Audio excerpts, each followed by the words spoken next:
मध्य प्रदेश की बात करते हैं, जहां कमलनाथ की राहुल गांधी से हिंदू धर्म पर बहस की चुनौती मंत्री विश्वास सारंग ने स्वीकार कर ली है। उन्होंने कहा कि राहुल गांधी से हिंदू धर्म पर बहस की चुनौती को मैं उसे स्वीकार करता हूं जो दी है।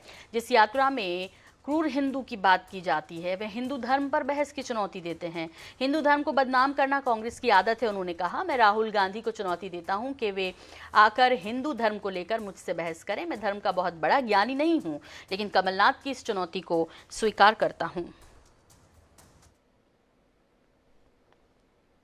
विश्वास सारंग जी हैं और जिस तरह से कमलनाथ का चैलेंज आया है आरएसएस और बीजेपी के लिए कि अध्यात्म को लेकर राहुल गांधी से बहस करें, आपके लिए, आपकी पार्टी के लिए, संघ के लिए एक बड़ा चैलेंज अध्यात्म पर बहस, वो भी राहुल गांधी के साथ। अब देखिए, राहुल गांधी को अध्यात्म का आ नहीं मालूम और हिंदुत्व का हा नहीं मालूम, पर मैं चुनौती स्वीकार करता हूं। अब कमलनाथ जी ने कहा है तो आए राहुल गांधी और मुझसे बातचीत कर लें। इस देश में कांग्रेस ने हिंदुत्व को, अध्यात्म को बदनाम किया है। लगातार हिंदुत्व को पूरी दुनिया में कटघरे में खड़ा करने का षड्यंत्र रचा। वो कांग्रेस पार्टी जो राम मंदिर बनने का विरोध करती थी, जिसने राम सेतु तोड़ने का षड्यंत्र रचा, वो कांग्रेस पार्टी जिसने भगवा आतंकवाद जैसे शब्दों को आगे लाकर हिंदुत्व को बदनाम करने की कोशिश की। इस यात्रा में क्रूर हिंदुत्व की अवधारणा के खिलाफ हम जा रहे हैं, ये बात की गई। वो राहुल गांधी क्या जाने, पर मैं कमलनाथ जी से कहता हूं कि अब ये मैंने भी चुनौती दी है, मैंने उनकी चुनौती को स्वीकार किया। राहुल गांधी आए और हमसे बात कर लें। आपको लग रहा है कि ये जो अध्यात्म में बात होगी लाफ्टर शो जैसी होगी राहुल गांधी की तरफ? अब देखिए, राहुल गांधी तो कुछ भी करेंगे, वो लाफ्टर शो ही है। तो यहाँ पर जो है तो विश्वास सारंग ने चुनौती जो है वो स्वीकार कर ली है और इस बीच हमारे साथ जुड़ रहे हैं। लेकिन इसके पहले कि हमारे गेस्ट हमारे साथ जुड़े, क्या कुछ कहा कमलनाथ ने, अपनी चुनौती कैसे दी थी, वो भी सुनवा देते हैं।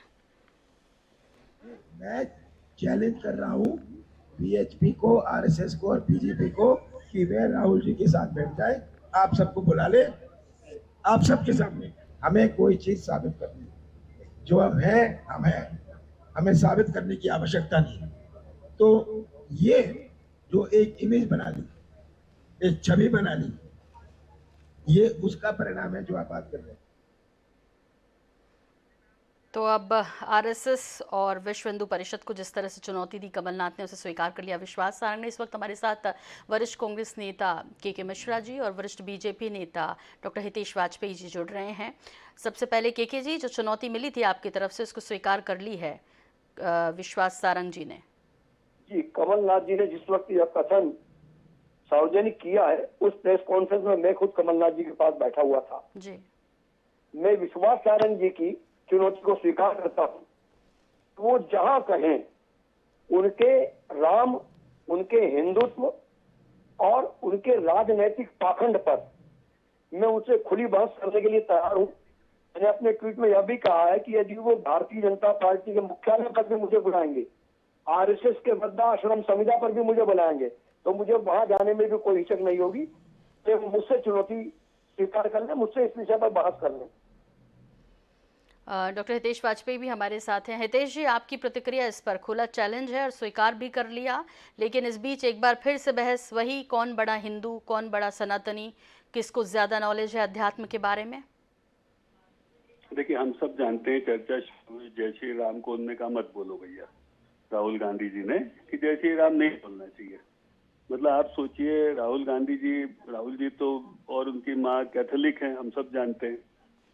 उनके दादा फिरोज जहांगीर साहब, अब वोटों की खातिर तो इनने सब छोड़ दिया, अब हिंदुत्व पे आ गए, वो भी आधा अधूरा समझ लिया है।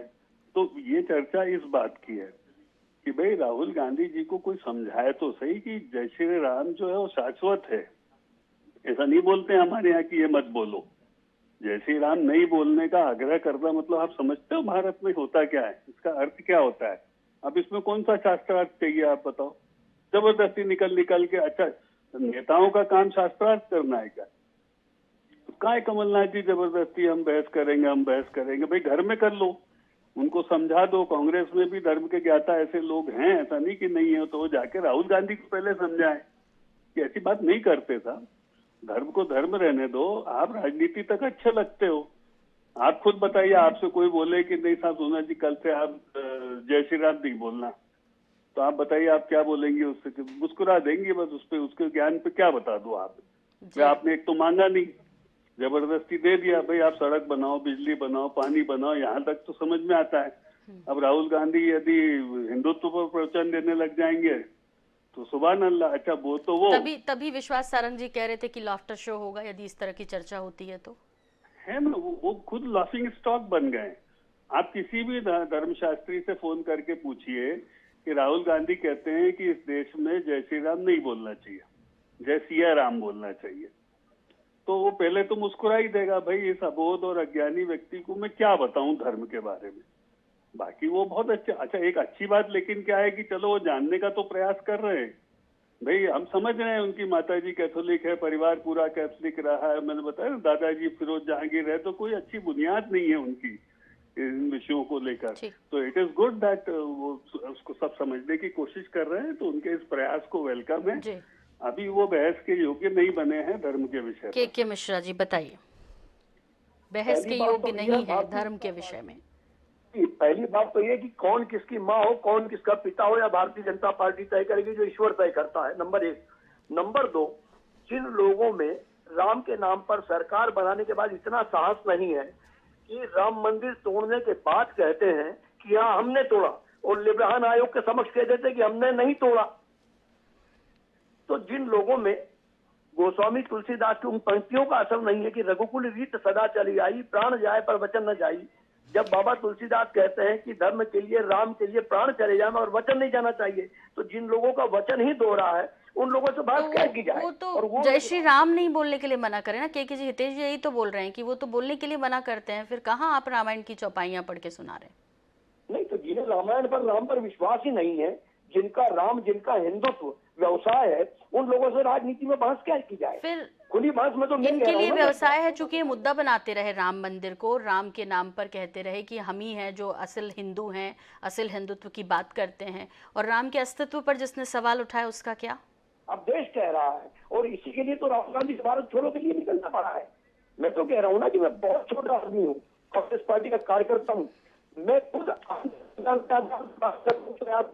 अब धर्म के नाम पे के मिश्रा जी और हितेश जी किसको ज्यादा ज्ञान है, ये तो जनता ने आपको पहले ही प्रतिनिधि बना दिया है। उसके बाद आपसे क्या पूछेंगे, क्या चर्चा करा के करेंगे। विकास के जो मुद्दे हैं उसी पर सवाल होंगे। कौन कितना बड़ा राम का भक्त है इस पर कोई नहीं पूछने वाला। बेकार की इस तरह की बहसों को बढ़ावा देने का कोई मतलब नहीं होता। फिर भी राजनीतिक दल हैं, एक दूसरे को पीछा नहीं छोड़ना चाहते इस विषय को लेकर, क्योंकि बात यहाँ पर अब एक बार फिर से विकास की होगी। बहुत शुक्रिया, बहुत धन्यवाद आप दोनों का वक्त हमें देने के लिए।